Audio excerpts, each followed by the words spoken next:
Hi guys, welcome back to my channel and thank you very much for watching my video. Today I'm going to show you how I made this miniature bedroom. I listed all of the materials in the info box, and if you like this video, feel free to subscribe to my channel and give it a thumbs up.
For those of you who are interested in the measurements of this closet, I included them at the end of the video.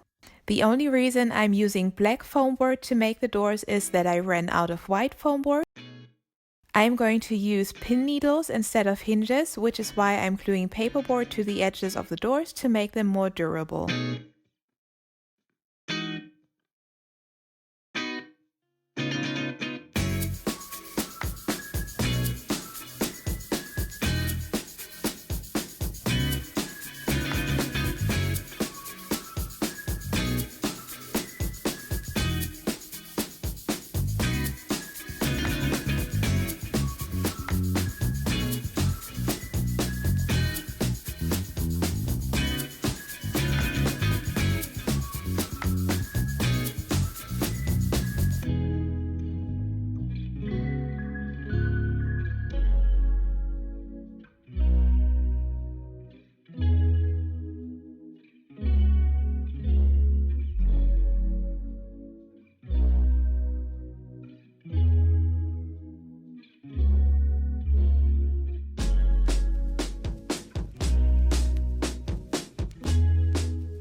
And that's it. I hope you enjoyed this tutorial. If you did, give it a thumbs up, and if you would like to see more videos like this, feel free to subscribe to my channel and follow Fun and Craft on Instagram. Thank you very much for watching. Bye!